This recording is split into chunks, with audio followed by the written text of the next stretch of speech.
Kasi 20,000 daw, 322. The 20,322 was part of the allegedly report. Thank you, Chairman. Anyway, Chairman, all those data being presented now, sabi nga nito, coming from PCO, how did you get the copy from PCO? Kasi dito, Mr. Chairman, ako kahit yung statement, a while ago, the text being was read by Attorney Jokno, until now that case was still in Supreme Court.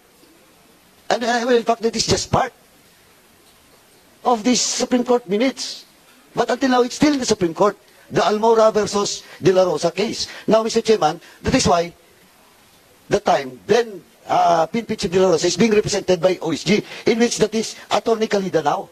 And he's not present today. That's why, again, I'm reiterating that he should be present in the next hearing. Now, those documents, even the data read by the good chairman of public order and safety, is not an official data, because the only official data that should be given to us should come from the office itself.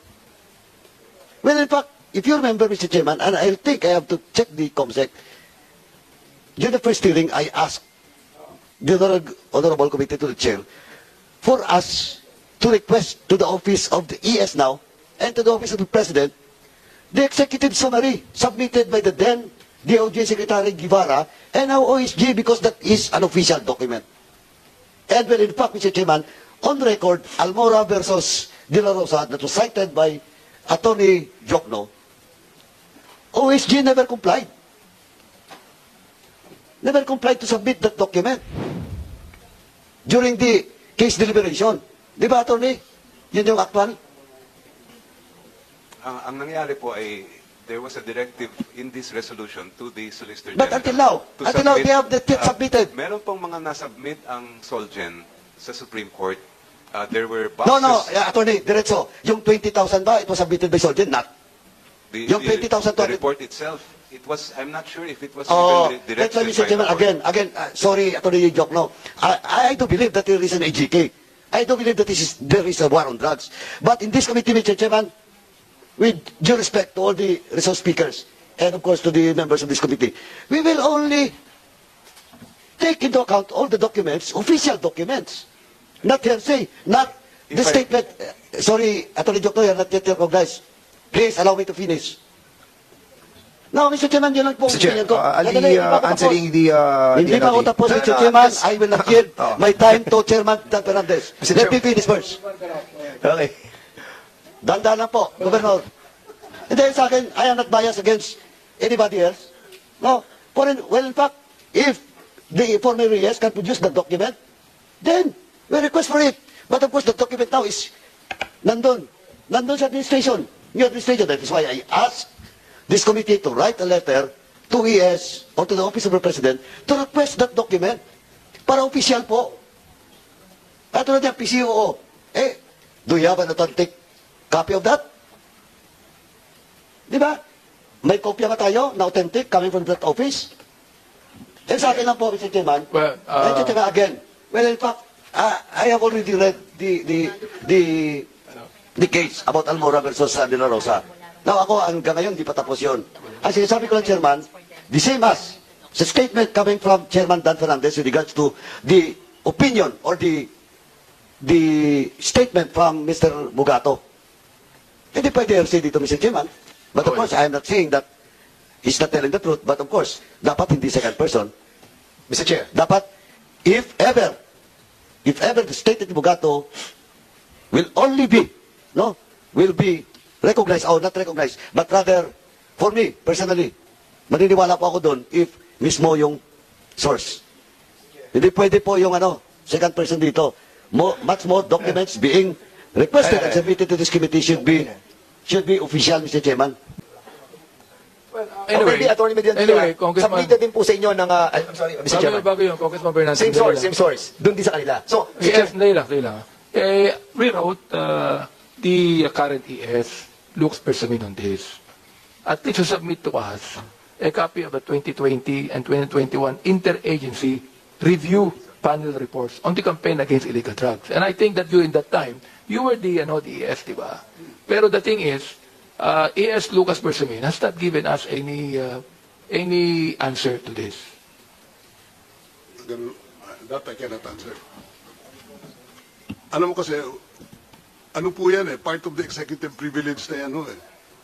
Diba? Yeah, Chairman? Mr. Chair, Yeah, Chairman. Mr. Yeah, Chair, answer, ako na. Chairman. Mr. Chair. Yeah, sorry. No, Mr. Chair. Oh, okay, okay. I am the chairman here, not the referee. I think I still have the floor, Mr. Chair. Unless you ask the permission of this representative, wait. I will not yield my time, Before, Mr. Chairman. before Congressman Fernandez, Chair, ako na lang. continue First his na daw swearing. yung lalaki. Pabigyan natin yung babae muna. si Yes, Congresswoman okay. Castro. Then I will yield. Okay. Ang hirap talaga, no? Puro chairman yung mga nandito. Siguro i-direct na lang natin, Mr. Chair, yung ano. Afterwards, I'm going to recognize Congressman Castro. Go ahead, Well, Congressman Castro. ang pinag-uusapan talaga natin dito, Mr. Chair, ay yung justice para sa ating mga biktima ng ano, no? Kaya nga tayo kaya nga yung PS ko justice for the victims of ganun din yung HR ni Kong Manuel. Kaya na naman, Mr. Chair, nagbigay na siya sa atin ng, nagbigay po siya sa atin ng data coming from the resolution ng Supreme Court at saka yung year-end report ng 2017. Well, sinasabi po ni Attorney Medaldea, hindi pa siya, checkin niya po at hindi siya, hindi siya familiar. So, can we have a copy, Mr. Chair? Kuhanin po natin yung copy nitong mga to, siguro from the clerk of court din sa Supreme Court para makita natin. Kasi ako po, may copy po ako niyan. Nakikita naman yan sa internet, Mr. Chair. No? So, hindi natin masasabi na unofficial yan. So, kung gusto natin, para mas maganda, magkaroon din tayo ng copy. Kasi whether it is 20,000, 6,000 yan, ang malinaw, Mr. Chair, nagkaroon ng extrajudicial killings during the Duterte administration. At kahit na isa lang po yung mapatay dyan or ilang hundred lang yung mapatay dyan, concerned po tayo, Mr. Chair, no, doon sa hindi naiimbestigahan, wala man lang police report, etc. 52 lang yung naiimbestigahan. Kaya may I have, Mr. Chair, to move that the Office of the President Chairman? pwede po bang i-produce yung 2017 na year-end report at saka yung ano? It's now with the office of the Can you do president. that? Yes. Wala na akong control who doon Okay, once it's so part of the presidential. tin po na report, anytime pwede niyo pong makita. Ako nga, nakita ko nga po I cannot Kaya ganito po, meron o wala? alam niyo po Yung rin, 2017 na report. So meron po o wala? Wala Mr. Chair. akong alam. Okay, so wala kayong alam. that was not part of my duties. And my territory's executive secretary was to give my report to the president, and from there on, sa kanya na yan. It's his call whether to. Well, ito pong Kung mga may report na lumabas po, na- I mean, Mr. Chair, kung may lumabas dumadaan na- po yan sa executive secretary po. Kaya nga tinatanong namin sa inyo, kung nakita niyo po ba yan? Kasi dadaan naman sa inyo mga report po ng presidente, wala di na ba? akong cop. Okay. So kung wala, Mr. Chair,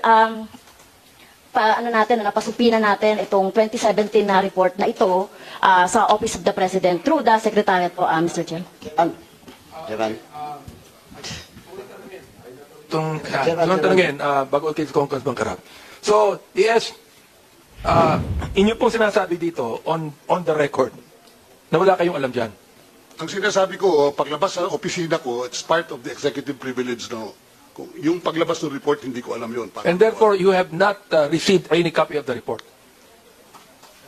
During your time. Yes, we received a copy of that report, which we You forwarded, received a copy of the which we report. forwarded from the Department of.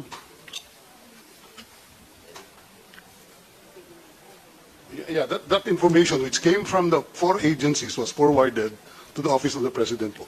So therefore, the copy of the report right now is in the Office of the President, Yes. of the present President. Of the former President. Former President. Yes, sir. Yes, sir. Nakalimutan niyo lang. There are amendments na ginawa. And kaya nga, iti-check ko kasi that was 2016. Si General Bato para run 2019 because he's now re-electionist, no? Sa 2025. So, sigurado ako na yung ibang memorandum circular which is amended during your stint. Or maybe, baka kagabuha. Yes, sir.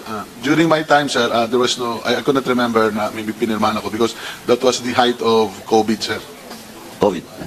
Anyway, pakisabit na lang po. Then, lahat ng mga amendments, pakiano mga kung sino yung ano dun, nung time na yun, kasi gusto na, ako, Mr. Chairman, dapat aralin natin to, yung mga amendments yung ginawa. Kasi to be fair with the police, no? Baka with that amendments, makita natin na talagang inaral din nila. But of course, yung death. Pero, Mr. Chairman, yung 20,000 mentioned kanina, that was not part of the extended reso, ah. Gusto ko lang linawin. Yun ang sinasabi ni Attorney Jokno. Kasi 20,000 daw, 322. The 20,322 was part of the, allegedly, report coming from Malacanang. And that was not part of the petition with regards to the constitutionality of this memorandum circular. So wala yung 20,322 for the record, Mr. Chairman, because I have already read all the proceedings, pati yung mga motion ni Soljen Calida. Kanina binasa ko na yan. So wala yung 20,322. So the record still stands na yung 6,000 lang muna.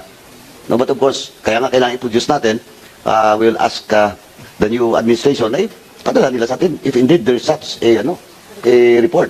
And that includes the executive summary being made and reported daw ni Guevara. During the time, siya ang DOJ, siya nag-represent dun sa labas, sa UN. Ayun yung gusto ko makuha din. What is that executive summary report?